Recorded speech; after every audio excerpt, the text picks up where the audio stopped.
Y esta semana concluimos con una serie de sermones, de exhortaciones que hemos estado basando en el libro de Nehemías. Y lo que vamos a hacer el día de hoy y el próximo domingo es que vamos a concluir con esta serie. No puedo platicarles mucho de lo que va a pasar la próxima semana, pero sí quiero invitarlos a que si tienen la oportunidad de estar con nosotros, que no se pierdan la oportunidad de poder estar aquí como iglesia el próximo domingo. El próximo domingo vamos a tener algo distinto que jamás hemos hecho durante el tiempo de la enseñanza del sermón y que hemos estado orando y pidiendo a Dios por dirección para que ese momento pueda llegar. Así que si tienen las ganas, el corazón y el tiempo de estar aquí el próximo domingo, los invitamos que no se pierdan esa oportunidad. No puedo decirles mucho, pero les puedo decir que no va a ser un monólogo como normalmente tenemos en la hora del sermón, en donde una persona habla y los demás escuchamos. Que vengan con las ganas de participar más de lo que normalmente hacemos, por lo menos verbalmente durante un sermón. En nuestra cultura estamos acostumbrados a que la enseñanza es así. El maestro se para enfrente y los demás escuchamos. Creemos que la iglesia, eso es parte de la enseñanza, pero en este lugar tratamos de enfatizar mucho más que eso. Por ejemplo, ahorita están los jóvenes con los jóvenes. Antes de las 4, cuando llegamos aquí, los que llegamos 3 y media, la iglesia ya comenzó a esa hora porque estamos platicando entre hermanos. Y después de las 5:45, la iglesia continúa cuando tomamos café y galletas y platicamos y la iglesia sigue. Y la iglesia sigue el lunes en la tarde cuando mi esposa y Tania se van a ir a hacer ejercicio y a lo que vayan a hacer. Y la iglesia sigue el miércoles que te ves con tu hermano y ahí sigue y no termina. Y por eso el domingo que viene es importante que la mayoría de nosotros podamos estar aquí. Para aquellos que estamos familiarizados con el Antiguo Testamento, quizás sepamos o hemos escuchado antes de Nehemías. Nehemías es un libro en el Antiguo Testamento que cuenta una historia particular de un tipo que está construyendo una pared alrededor de una ciudad.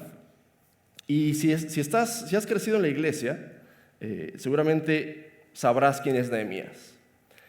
Pero habrá otros aquí que no estemos tan familiarizados con las cosas de la iglesia. Yo recuerdo muy bien las primeras veces que asistí a una iglesia cristiana, sin haber crecido en un hogar cristiano, que me daba pena cuando los predicadores y los pastores decían: es momento de abrir nuestra Biblia en el libro tal, capítulo tal, versículo tal. Y me acuerdo perfecto que me daba pena que la gente viera que estaba viendo el índice del libro para ver a dónde iba, y a veces abría el libro yo en otro lado para sentirme que sí sabía dónde estaba y estaba yo en otro libro completamente diferente, porque la gente sabía exactamente a dónde iba. Y lo digo con la intención de que esperamos que en este lugar no haya nadie que se sienta ni menos ni más porque hablamos de un libro en la Biblia que quizá algunos sabemos qué es y algunos no tendremos ni idea de qué esté pasando. Así que quiero empezar diciendo que aquí estamos buscando aprender todos y, aún más difícil, desaprender lo que no necesitamos cargar en nuestra maleta con Cristo. ¿Amén? Decimos que aprender es fácil, desaprender es un poquito más difícil. Y estamos diciendo que en este libro de Nehemías es una sección entre Nehemías y el libro de Esdras, que originalmente era el mismo libro, es la misma historia contada por el mismo autor. ¿De qué se trata? Un poquito de contexto. Cuando Babilonia destruye Jerusalén, ¿sí? Babilonia, uno puede leer que el reino de Babilonia en cualquier libro de historia era un reino poderoso y cruel, que podía hacer de él pueblos a su alrededor. Entonces eso le pasa al pueblo de Dios. Babilonia los conquista, destruye la ciudad, destruye el templo y mucha de la gente que vive ahí se va o se los llevan cautivos a Babilonia. Más o menos 50 años después, algunas de esas personas comienzan su recorrido de regreso hacia Jerusalén. ¿Okay? Y sé que tengo una tarea difícil hoy porque es difícil no dormirnos cuando estamos hablando de la historia y del Antiguo Testamento. Nos gusta llegar rápido ya, llegó Jesús a la cruz, mis pecados perdonados. Pero hay una historia muy larga y muy grande que tiene mucho sentido el por qué llegamos hasta Cristo. Y entonces en esa historia Dios levanta a 3 líderes para ir trayendo a la gente de regreso a lo que se creía que era el pueblo de Dios geográficamente. En aquel entonces la ciudad de Jerusalén era donde estaban los israelitas, donde el pueblo de Dios, de Yahweh, de Jehová, habitaba, y tras varios años comienzan a regresar al pueblo de Jerusalén. El primer líder es Zorobabel, que es quien trae a la gente de regreso para tratar de construir el templo nuevamente. Y el templo que había estado destruido se construye. Años después viene Esdras, y Esdras es otro líder bíblico que trae a la gente de regreso a Jerusalén para construir nuevamente la comunidad, la gente en qué va a creer, qué va a decir, cómo va a ser.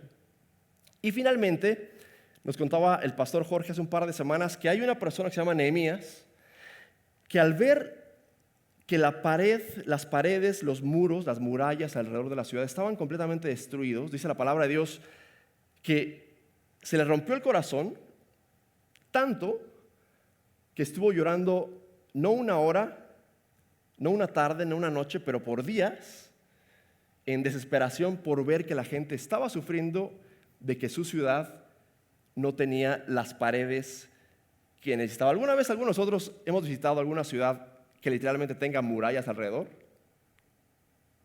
Es difícil para nosotros imaginar que una ciudad tenga murallas. Si uno ha cruzado la frontera entre México y Estados Unidos, más o menos, ¿no? Hay el muro fronterizo.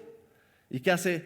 Los que son muy buenos, en vez de subirlo, hacen un túnel, porque quieren estar del otro lado del muro. Igual, en el tiempo de Nehemías, la gente y los grandes ciudades tenían estos muros, y Jerusalén, cuando los ve, Nehemías, algo le pasa en el corazón y dice, voy a hacer algo al respecto. Y nos platicó el pastor que Nehemías, su trabajo no era constructor de paredes, ni tenía una compañía de construcción, ni era contratista. Era un copero. ¿Alguien se acuerda qué es un copero? ¿Copero? Es un trabajo que tengo muchos amigos que les encantaría ese trabajo. Varios. El copero era el que le daba el vino al rey y que lo probaba para ver que no estuviera bueno o malo o se fuera a envenenar. Muchos amigos tengo que les encantaría ese trabajo. Y este copero le dice al rey de Persia que confía en él, oye, me duele que esta ciudad no tenga las paredes como debería. Y el rey que confía en él le dice, te voy a dar todo lo necesario, los fondos e incluso gente que te ayude para regresar a ese lugar y reconstruir las paredes de esta ciudad. Tanto como Zorobabel, Esdras y Nehemías, en su esfuerzo de hacer lo que creen que Dios les está pidiendo que haga, enfrentan oposición. Y es precisamente lo que hablaba el pastor Jorge la semana pasada. Esta oposición que con la confianza del rey que les está ayudando, al llegar a hacer el trabajo, comenzaron los problemas. ¿Alguien aquí ha tenido algo en el corazón que Dios les dice hacer y estás muy emocionado de que eso va a ser y tienes el plan en mente y estás listo para hacerlo y llegas al lugar y no es tan fácil como pensabas y quizá la gente se va a reír de ti? Bueno, algo similar le pasa a Nehemías. Y escucha esto en el capítulo 4. Dicen los opositores de Nehemías. Y escucha el tono con lo que dicen. ¿Qué están haciendo estos miserables judíos? ¿Creen que se les va a dejar que reconstruyan y vuelvan a ofrecer sacrificios hablando del templo? ¿Piensan acaso que en un solo día va a ser eso posible? ¿Cómo creen que de esas piedras quemadas, de esos escombros, van a hacer algo de nuevo? Hasta una zorra, si se sube ese montón de piedras, lo echa abajo, como diciendo, esa cosa que están haciendo es de papel. Hasta un perro que se pare en eso se les va a caer. ¿Qué quieren ustedes? ¿Que van a regresar a ofrecer sacrificios, a alabar a Dios como antes? Por favor. Y en ese tono, ora la gente de Dios. Dios nuestro escucha cómo se burlan de nosotros. Haz que sus ofensas recaigan sobre ellos mismos, entrégalos a sus enemigos, que los lleven en cautiverio. No pases por alto su maldad, ni olvides sus pecados, como diciendo, Señor, estos que se están burlando de mí, por favor, que no se te olvide lo malo que han hecho ellos también. Y que les vaya mal, si se puede que les vaya mal. Pero Señor, no te olvides de lo que tú nos has mandado hacer a nosotros. Continuaremos con la reconstrucción y levantaremos la muralla hasta la altura que sea necesaria. Yo te pregunto hoy, ¿alguna vez, realmente, no hipotéticamente, no filosóficamente, alguien se ha burlado de ti por tu creencia en Cristo?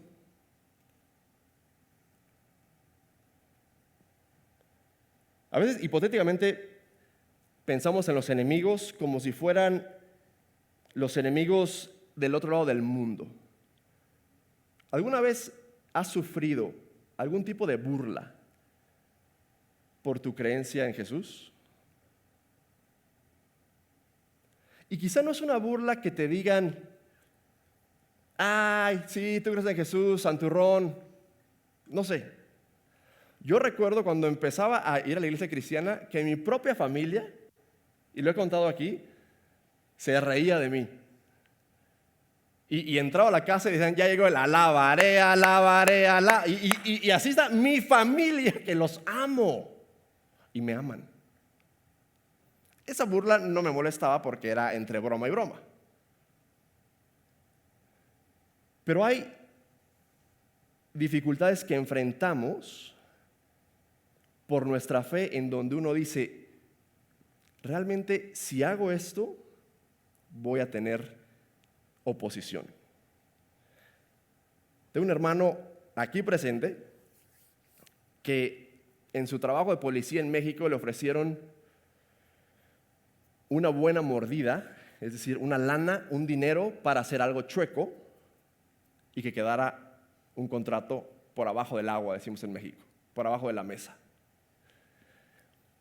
Y ese hermano se vio en la dificultad de hacer lo que creía Dios que era correcto o meterse unos buenos miles de pesos al bolsillo y nadie vio nada. A este hermano lo amo y lo respeto muchísimo porque dijo, yo sigo a Jesús, esas cosas no van conmigo, hazle como quieras. Y de ahí le surgió dificultad por no haber hecho lo que le dijeron los superiores que hiciera en base a algo que él sabía que le iba a costar siendo seguidor de Jesús. ¿Alguna vez has sufrido dificultades con tu familia, oposición? A mí, casi tiro por viaje, me critican porque ahorita no estoy en una carnita asada. Tengo gente que amo aquí en Lobo, familia, amigos, que los domingos ya empezó, ya está el carbón. ¿Dónde andas? Cuando salgan de la iglesia. Entre broma y broma, saben que mi familia y yo estamos aquí de 4 a 6, llueve, trueno, relampaguee, excepto el domingo pasado que fuimos a una boda con unos amigos. Nos habían pedido desde hace mucho tiempo que estuviéramos con ellos. Y entonces sucede que uno cuando toma esto en serio enfrenta dificultades y en esas dificultades pasa que uno le pide a Dios, Señor, no te olvides de sus pecados tampoco. Ese que me está echando a perder la vida, ese que me está diciendo, que me está, dale y dale, Señor, no te olvides de juzgarlo si pudieras en algún momento también. Y continúa la construcción. Entonces llegamos al penúltimo capítulo del libro que concluimos hoy, en el capítulo 12, en donde encontramos el texto para hoy, por favor. Nehemías capítulo 12, comenzando el versículo 27. Años después, ya está el templo construido otra vez, reconstruido más bien dicho, ya está la gente nuevamente ahí, ya está la muralla hecha y es momento de celebrar que ya quedó el trabajo realizado. Dice la palabra de Dios: cuando llegó el momento de dedicar la muralla, buscaron a los levitas en todos los lugares donde vivían y los llevaron a Jerusalén para celebrar la dedicación con cánticos de acción de gracias, al son de címbalos, arpas y liras. Entonces se reunieron los cantores de los alrededores de Jerusalén y de las aldeas de Netofa y Bet-Gilal, así como de los campos de Geba y Asmavet, ya que los cantores se habían construido aldeas alrededor de Jerusalén. Después de purificarse a sí mismos, los sacerdotes, los levitas, purificaron también a la gente, las puertas y las murallas. Versículo 31 dice: luego hice que los jefes de Judá subieran a la muralla y organicé 2 grandes coros. Uno de ellos marchaba sobre la muralla hacia la derecha, rumbo a la puerta del basurero, seguido de Osaías, la mitad de los jefes, y aquí vienen nombres, si alguien está embarazada y busca nombres para su hijo o hija: Judá, Azarías, Esdras, Mesulán, Judá, Benjamín, Semaías y Jeremías. A estos los acompañaban los siguientes sacerdotes, que también llevaban trompetas: Zacarías, hijo de Jonatán, hijo de Semaías, hijo de Matanías, hijo de Micaías, hijo de Zacur, hijo de Asaf, y de sus parientes: Semaías, Azarel, Milalai, Gilalai, Mai, Natael, Judá y Hananí, que llevaban los instrumentos musicales de David, hombre de Dios. Al frente de ellos iba Esdras. Al llegar a la puerta de la fuente, subieron derecho por las gradas de la ciudad de David, por la cuesta de la muralla, pasando junto al palacio de David hacia la puerta del agua al este de la ciudad. Versículo 43, nos brincamos algunos, dice: ese día se ofrecieron muchos sacrificios y hubo fiesta, porque Dios los llenó de alegría. Hasta las mujeres y los niños participaron. Era tal el regocijo en Jerusalén que se oía desde lejos. La imagen aquí es bastante clara.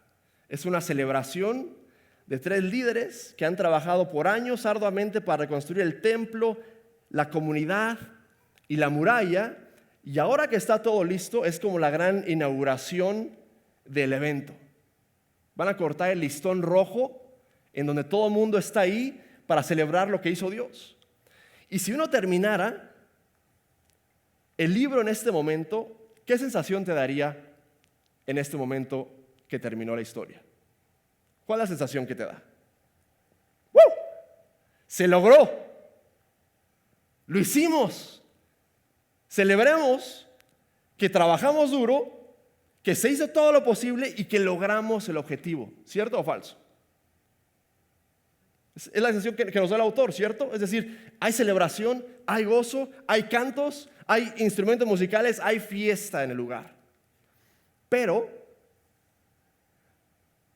falta el capítulo 13 de la historia.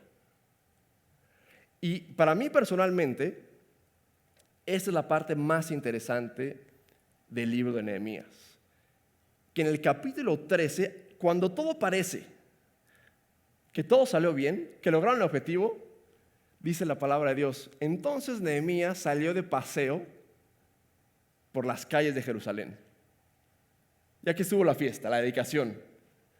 Y en su paseo se dio cuenta de que el templo que había sido reconstruido, ¿qué crees? La gente ya lo había descuidado. Se dio cuenta que la gente que había prometido y confesado su pecado y le dijo a Dios: Señor, perdón que hicimos esto, estaba nuevamente viviendo como cualquier otro pueblo a los alrededores de la ciudad. Y aparte, en la muralla que había hecho, dice la palabra de Dios, ya habían comenzado a hacer un mercado en la muralla, un tianguis, como decimos en México, una pulga alrededor de la muralla. Y dice la palabra de Dios que Nehemías, después de haber llorado al principio y celebrado y festejado cuando todo estaba terminado, se vuelve loco Y en vez de predicar amorosamente,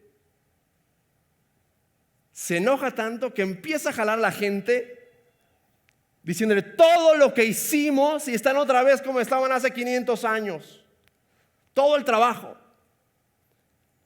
Y es tal su frustración que las últimas palabras que encontramos de Nehemías en su historia es una oración que le dice Nehemías a Dios. ¿Y sabes qué le dice? Señor, yo por lo menos hice mi parte. Es decir, la sensación de fracaso de haber trabajado tanto para que la gente en un 2x3 se le olvidara lo que había hecho Dios para reconstruir todo y otra vez vivieran como si nada. Dice la palabra de Dios, Nehemías simplemente le puede decir a Dios, Señor, yo hice mi parte y espero que te acuerdes en algún momento que lo hice.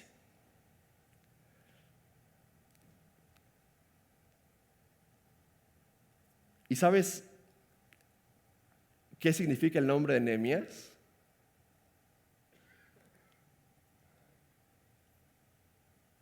El Dios que ha consolado, el Dios que ha confortado. En México tenemos una palabra que espero que en tu país de origen no sea una grosería, pero que es apapachar. Apapachar. ¿Alguien más? Apapachar. En mi país de origen, apapachar significa dar una palmadita, un abrazo, pero particularmente en México le hemos dado el significado, no nada más como de apapachar y decir, ya, como un bebito que está llorando, ya, es acariciar con el alma.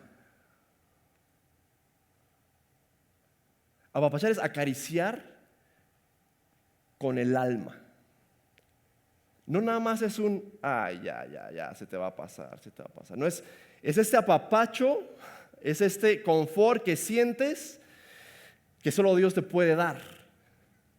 Eso significa Nehemías. Casualmente, cuando ya lo dio todo por perdido, él sabe que su nombre significa, en este momento, dice Dios, yo te apapacho. No sé si les ha pasado, pero yo tengo casi 40 años y a veces añoro que mi papá de 77 me abrace. Añoro que está en México. Y cuando se puso enfermo, fui a verlo 24 horas en lo que llegué al aeropuerto, lo vi y me regresé. Y mucho de lo que quería era que me abrazara y sentirlo. Es el apapacho que Dios dice, esto significa tu nombre y tu vida conmigo. Muchos de nosotros como cristianos tenemos el problema de espiritualizar todo en nuestra vida y de hacer dos compartimentos, el espiritual y la vida de a de veras. ¿Me explico? En el espiritual está la iglesia, momentos de oración, momentos de leer la palabra de Dios, momentos de grupos pequeños, el grupo de varones, pero eso es lo espiritual. Ahora, lo real. ¿Y lo real qué es? El trabajo, la escuela, los retos, el dinero. Y en estos dos compartimentos espiritualizamos muy bien pero este es como que aparte. El servicio, que hemos denominado esta serie la ruta del servicio, el servicio es la manera más tangible para que el mundo pueda ver que somos cristianos. Servir. Yo conozco mucha gente que vive tratando de saber cuándo va a ser el día que Jesús regrese. No, que los últimos tiempos y que esa señal es esta y que la tormenta del lobo está en la Biblia de la semana pasada y esta señal, ok. Yo un maestro en el ministerio que me decía, algún día alguien le va a atinar cuando regrese. Pero mientras tanto, Ponte a chambear en la gente que te necesita. Mientras te imaginas cuándo viene y cómo ser mejor y cómo orar mejor, ponte a hacer algo para que algo pase. Una de las discusiones que yo tenía mucho con mi papá cuando comencé en la iglesia es que él me decía, a ver, no puedes dejarle todo a Dios. Haz tu parte. Entonces yo estaba bien entrado con Dios. Y yo le decía, papá, Dios lo va a hacer. Y a veces me quedaba, Señor, hazlo. Señor. Y mi papá me decía, haz tu parte. Ora como si todo dependiera de la oración y trabaja y sirve como si todo dependiera del servicio. Y entonces aprendí que el Señor no llama nunca o casi nunca a los más calificados para servir en su reino. ¿Quién está agradecido en esta tarde que Dios no llame a los más calificados para servir? ¿Tú sabes las pesadillas que tiene uno cuando va a predicar un sermón pensando que todo está en los hombros de uno? Yo casi me paro aquí enfrente y le digo, Señor, ni se te ocurra permitirme pensar que está en mis hombros lo que va a salir, lo que va a decir, lo que va a pasar. Pero Dios, en primer lugar, no llama a los más calificados por estándares humanos. ¿Te has dado cuenta de eso? En tu vida y en la Escritura. La historia de David, por ejemplo. ¿A quién va a buscar el sacerdote para que les ayude? Al hermano más alto, al más fuerte, al más guapo. Y el mismo papá de David dice, ese que estás buscando no está, pero tengo otro. Y también está grande y fuerte. Y dice el sacerdote, no, hay alguien más. Y el papá como que dice, no, esos son los que te interesan. No, hay alguien más que está por ahí. No estarás hablando de David, del que está ahí en el campo, chaparrito, cuidando las cosas. No puede ser que tu visión sea él. Dice el sacerdote, ese mero. Y ese David se convierte en el gran rey David del que leemos. Y pasan muchos años y en el Nuevo Testamento hay un tipo que se llama Saúl. ¿Y sabes cuál es el hobby de Saúl? Matar cristianos. Odiar cristianos. Asesinarlos. ¿Y qué crees? Bajo los estándares humanos, ese Saúl se llama Pablo y escribió la mayoría de tu Nuevo Testamento. Y bajo estándares humanos, es una bendición que Dios no vea a la persona hoy, sino a la que se puede convertir en el futuro. Amén. ¿Cuántos de nosotros, sin ser arrogantes, podemos ver, yo jamás me imaginé que Dios me iba a traer hasta aquí?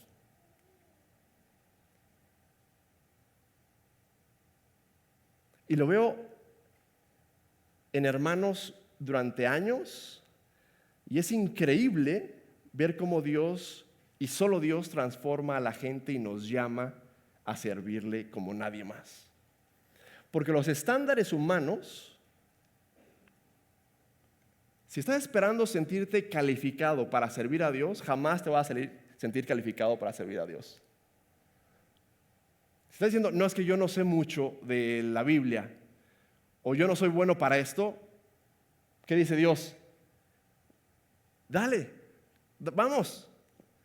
Y lo bueno de Dios es que sabe que la vamos a regar. No una, dos, la vamos a equivocar, y te dice, ven, sigue. Y aún como la gente en Jerusalén que dijo, Señor, estamos arrepentidos del pecado, prometemos no hacerlo nuevamente. Y cuando yo digo, Señor, te prometo no volver a caer en este pecado, y de repente canto, ¿a dónde huiré de tu presencia? ¿Dónde me escondo? porque lo volví a hacer. Exactamente lo que te prometí que no iba a volver a hacer. Y uno dice, ¿en verdad yo? Y el yo, lo más hermoso y lo más difícil es que es el yo que Dios conoce detrás de puertas. Ese tú que no conocemos tan bien como Dios, Dios está llamando a servir. Entonces, punto número 1, Dios llama a los no calificados bajo estándares humanos. Y en ese llamamiento ha habido gente que Dios llama que parece no tener la suficiente experiencia para servir, y otros que ya parecía que están más cerca de la otra vida que de esta porque tienen no sé cuántos años. Y Dios dice, ese viejito quiero que dirija al pueblo de Dios. Ese viejito, no, yo jamás hubiera escogido eso. Entonces Dios no llama a quienes creemos que son calificados bajo estándares humanos. Y aquí va la cosa importante. Según nuestra cultura y nuestro mundo, ¿quién es una persona exitosa? ¿Quién tiene qué? ¿Dinero? ¿Qué más? ¿Prestigio? ¿Quién es exitoso según el mundo? ¿Fama? ¿Una buena familia quizá? Yo siempre lo digo aquí, la familia de Facebook, la perfecta, la que el niño está bien portadito y la esposa está bien y el esposo está perfectamente peinado y el perro está perfecto. Y uno dice, wow, ¿en verdad crees que me vas a engañar con tu foto? Dios llama a los no calificados. Y Dios dice, para mí el éxito, el ser exitoso, el tener dinero, para mí eso no es tan importante como crees. Para mí, decía el pastor hace un par de semanas, eso es un tema del ¿qué? Del corazón. Porque uno dice, David, con todo lo que hizo, ¿lo llamaste? El que mató al esposo para acostarse con su esposa, el que hizo todo eso, ¿en serio? Y es un honor y un miedo tremendo saber que Dios te llama no estando calificado. Otra cosa importante es que creemos que el ser llamados a servir a Dios tiene que ver directamente con servir dentro de las paredes de una iglesia. Yo conozco muchos hermanos que dicen, yo quiero hacer algo, pero no me pongan enfrente. Como si estar enfrente fuera lo más importante, o el que se lleva la luz. Yo quiero servir en algo, pero no hago esto, o no sé cantar, o no sé hacer esto. Ok. Uno creyera o tiende a creer que el servicio tiene que ver con la iglesia o con lo religioso. Y eso es un error, hermano, hermana. Dios se manifiesta en el mundo en muchas maneras. Dios está, cuando Daisy habla de su labor como maestra, ¿dónde está la iglesia ahí? Yo veo el corazón de Cristo en Daisy cuando nos pide, oren por los niños que no tienen que comer. ¿Qué hacemos al respecto?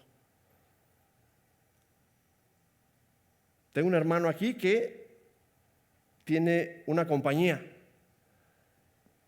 y dentro de las cosas que hace para los empleados busca de alguna manera dejar alguna semilla que tenga que ver con Jesús. Y ese es el verdadero reto. Es decir, llegar al trabajo que no tiene nada que ver con la iglesia y servir y ser excelente y honrar a Dios y que la gente sepa que tu vida es distinta sin tener que estar dentro de las paredes de la iglesia. ¿Alguna vez te has preguntado o te han preguntado por qué Dios permite que pasen cosas feas? ¿Por qué Dios permite tanta pobreza en el mundo?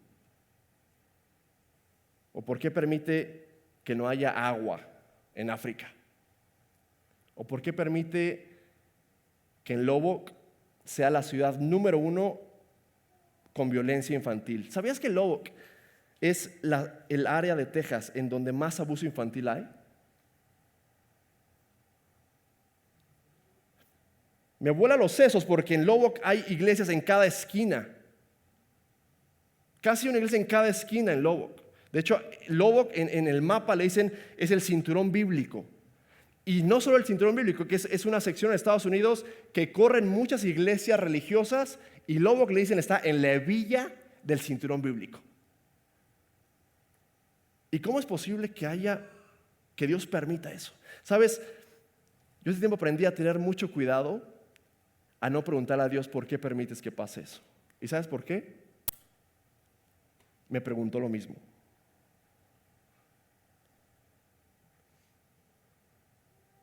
Hace muchos años veía gente en la calle y decía, no es posible que en Estados Unidos haya gente en la calle. Si yo vengo de la Ciudad de México, 25 millones de habitantes. Ahí, por supuesto que uno dice, sería imposible tratar de erradicar la pobreza. Es casi normal. Pero yo decía, pero aquí, en esta ciudad, no es posible. Entonces yo le decía a Dios, Señor, ¿por qué? ¿Y qué crees que me dijo?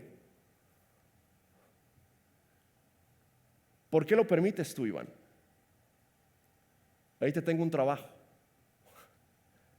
Y por 10 años, el Señor me puso a tratar el no calificado de luchar contra la pobreza y la gente que no tiene que comer y la gente que se prostituye y la gente que se droga. Y eso rescató mi corazón. Porque Dios me preguntó, si quieres preguntarme por qué permito, te voy a preguntar exactamente lo mismo. Y en esa carga está el llamado de Dios. ¿Qué te rompe el corazón, hermano? Te preguntas, ¿cuál es tu propósito? ¿Cuál es tu propósito de servicio? ¿Qué te rompe el corazón? ¿Qué te duele cuando piensas que está pasando algo que quieres hacer al respecto? ¿Qué te duele? ¿Qué es? Y en esa pregunta nos damos cuenta que leí el otro día que somos como animales de carga, que hasta que no tenemos una carga encima no estamos contentos. Y esa carga es la que nos mantiene para adelante, para adelante. Mi corazón nunca está tranquilo si no tiene que ver con algo que sé que no estoy haciendo la diferencia para ayudar a algo de alguna manera. Y por eso he renunciado de tantos trabajos. Porque mi corazón nunca está tranquilo hasta que está con Dios. Y hace 2 años que conocí esta iglesia, yo sabía que Dios me estaba diciendo, estabas preguntando, ahí está. Y yo le dije, Señor, ni se te ocurra hacerme sentir que voy a renunciar otra vez a mi trabajo para servirte. Porque este trabajo que tengo sí me costó peleas en el matrimonio y me costó no tener para pagar esto y ni se te ocurra pedirme hacer algo al respecto otra vez. Y Dios dice, no llamo a los más calificados, sino a los que sé que puedes hacer algo para el reino de Dios. Y una más que me pegó de una manera especial ahorita que Daisy estaba hablando del sufrimiento y del camino fácil y el difícil. A veces pasan cosas aquí en el escenario que uno pareciera que nos pusimos todos de acuerdo para lo que le sale a Daisy el corazón tenga que ver con algo que vamos a ver. Y cuando pasa eso es hermoso. Dice Daisy, fui con mi sobrino al cañón y había 2 caminos, uno difícil y uno derechito. Y obviamente dice ella, pues ¿cuál vamos a elegir? Pues el que dice la ruta, el GPS te va a mandar por el más corto, ¿cierto? Uno pone, ahí está, ok, direcciones. Ahí está. ¿Qué camino te va a decir? No te va a decir, Esa es la ruta más larga. Vuelta a la derecha. No te voy a decir, el más corto es este. Y yo te invito hoy a algo que no va a caer muy bien, pero te invito a estar más cómodo con la idea del sacrificio. Vivamos un poco más cómodos sacrificando en nuestra vida. ¿A quién le gusta sacrificar algo? Tiempo, dinero, familia. ¿A quién? A nadie. Pero vivamos un poco más cómodos con la idea de que cargar una cruz no es en el collar, sino que las cruces pesan y pesan muchísimo. Y que en este camino de cargar la cruz, estamos juntos a cada paso que damos. El desánimo es una de las cosas que más, no sé tú, ya te dije que no voy por ahí. El desánimo creo que es una de las armas más grandes de Satanás. El desánimo, el sentir que no vale la pena, que no eres suficiente, que no importa lo que hagas. Y en esa historia de Nehemías, si algo debemos de aprender, es que al final de todo el esfuerzo que hizo por años, ¿la gente cambió o no cambió? ¿Qué hizo la gente? Regresó a las andadas. Le reconstruyeron la ciudad, el templo, le trajeron la ley de regreso. ¿Y qué hace la gente? Regresa a lo que le es cómodo otra vez. Y Nehemías dice, Señor, por lo menos acuérdate que yo hice mi parte. Y ese problema a veces nos hace no dar el paso para servir. El ver el océano demasiado grande y decir, no, pero vida abundante no va a ser una gran diferencia si hacemos un conciertito al año. O la celebración hispana, ¿eso a quién va a afectar? O vamos a ayudar a esta gente en la calle. Esta semana tuve una junta con el pastor y me decía, hay esta persona en México que necesita una ofrenda de amor. Mira cómo está. ¿Hará la diferencia? Y uno a veces, viendo el océano de necesidad, se paraliza pensando, mi granito de arena no va a ser suficiente, ¿cierto? Es decir, es tan grande la necesidad que uno dice, lo que hagan no será. Hace mucho tiempo en México nos invitaron a soltar tortugas que acaban de nacer al mar. Y uno va bien contento, especialmente los niños, te dan una cubeta y hay, no sé, cientos de tortuguitas y las va agarrando uno y es hermoso, es como una ceremonia. Y de repente el tipo te dice, el 90% de las tortuguitas se las van a comer. ¡No! Y el niño que está soltando la tortuga ve y vive. El 90% de las tortugas no van a vivir. Y uno dice, ¿para qué las soltamos? Pero uno dice, esa va a vivir y con esa está bien. Con una. Si todo el tiempo que tienes, todo el dinero que tienes, todo el esfuerzo que tienes, valiera la pena para cambiar la vida de una sola persona en todo el lapso de tu vida, valdría la pena. De una. ¿Has pensado en eso? No de las masas, que nos encantaría. Esta semana, después de la junta, tuve un sueño, hablábamos el pastor y yo, y le dije, no puede ser que soñé con lo que platicamos. Y soñaba que había tanta gente en la iglesia que abríamos sillas afuera, pero por alguna razón el audio no se escuchaba afuera, y uno quería gritar y estábamos como...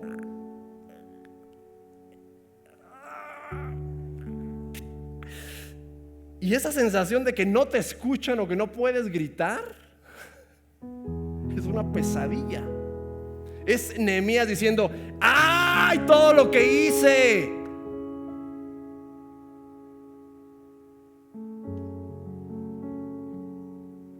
Y pasa. Cuando trabajaba con la gente de la calle, tenía un amigo muy cercano que una vez me dolió mucho, que me pidió mi bicicleta para irse a trabajar, y en la tarde me di cuenta que la había empeñado. Y pasaba mucho, pero nunca me lo esperé de él. Y yo decía: ¡ay, Señor, todo lo que hago! Y tenía un vecino que nos odiaba y decíamos: ¡ay, con todo lo que hacemos! ¿Es suficiente? Termino con invitarte a tomar un poquito más de riesgos en la vida. Mi hijo y yo decimos: life is risky. Es tan riesgosa que no vamos a salir vivos. Así de riesgosa es. Ninguno de nosotros vamos a salir vivos. Así de riesgosa es la vida. No sé qué tan cuidadoso estás siendo para servir a Dios, pero quiero recordarte algo importante, que Dios te ha llamado no siendo calificado. Dios te ha llamado sabiendo que hay mucho que hacer aquí y allá, pero sobre todo Dios te ha llamado prometiendo que en los momentos más bajos y en los valles más feos, Él te va a decir: hey, yo soy el Dios que apapacha.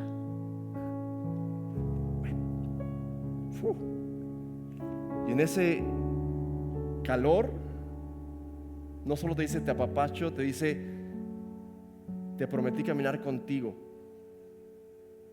hasta el fin, hasta el final. Y no solo eso, se pone mejor: te voy a poner gente en tu camino para que te ayude a cargar tu cruz. No estás solo. Y si una cosa queremos enfatizar en este lugar, es que quizá no sabemos mucho de lo que estamos haciendo, pero una cosa que sí sabemos es que queremos acompañarte en lo que sea que estés enfrentando.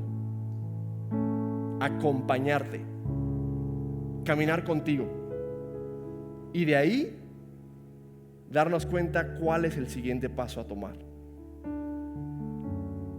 Si Dios hubiera llamado a la gente calificada para servir, no habría absolutamente nadie sirviendo a Dios. Es como el cielo. Si el cielo se tratara de ganárselo por actos, sería un lugar vacío.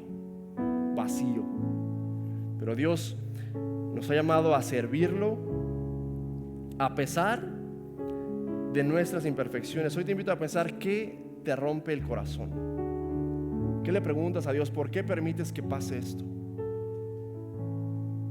Y pedirle a Él que nos pregunte lo mismo, y quizá ahí encontremos la carga que necesitamos para seguir caminando juntos como iglesia.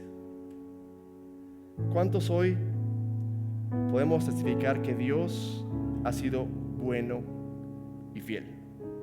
Amén. ¿Sabes qué es lo mejor? Que mañana va a seguir siendo bueno y fiel. Y pasado mañana, bueno y fiel. Y Él no cambia, aunque nosotros sí, y aunque pretendemos que no. Y este lugar no es un museo de perfecciones, sino un hospital de gente quebrantada. Termino con esto. La semana pasada hablaba con uno de mis directores, y por alguna razón que no pasa mucho hablábamos de religiosidad o de cosas que tienen que ver con Dios. Y decíamos que la gente que cree que la iglesia es un lugar lleno de hipócritas es como si uno fuera al gimnasio y en el gimnasio estuviera pura gente súper bien de cuerpo. como diciendo, todos los que van al gimnasio están ya perfectos. No, claro que no. Y ese es el camino que seguimos aquí. Que donde estés tú, en cualquier lugar de ese camino, queremos caminar contigo y acompañarte y recordarle que el Dios que apapacha, que el Dios que abraza, está aquí con nosotros. Amén. Se invita a ponernos de pie para orar. Padre Dios,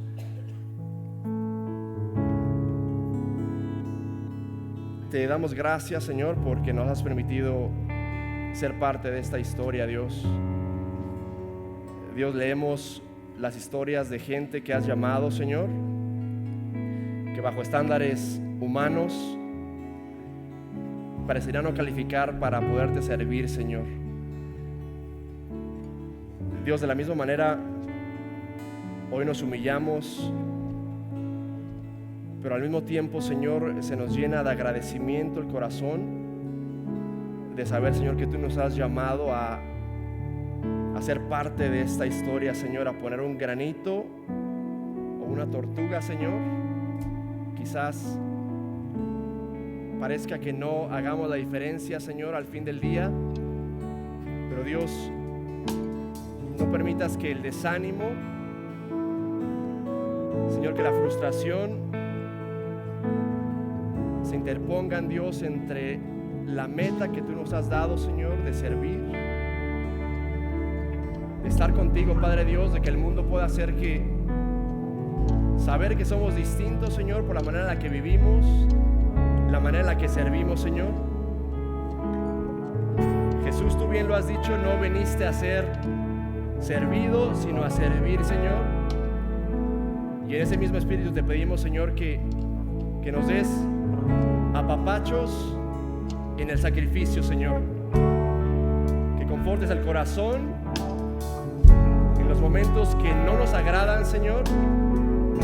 Señor, te pedimos que en ese momento de lucha tú estés con nosotros caminando, Padre Dios. Ayúdanos, Señor, a encontrar dónde y cómo servirte, Padre Dios, cada día mejor. Dios, te doy gracias por cada persona, por cada familia, por los niños, por toda la gente, Señor, que está haciendo un esfuerzo por conocerte mejor, Padre Dios. Te pido que bendigas ese esfuerzo, Padre Dios, y esas ganas de estar más cerca de ti, Señor, del Dios que conforta, que camina con nosotros, Padre Dios. Lo pedimos todo eso en el precioso nombre de nuestro Señor y Salvador Jesucristo. Amén y amén.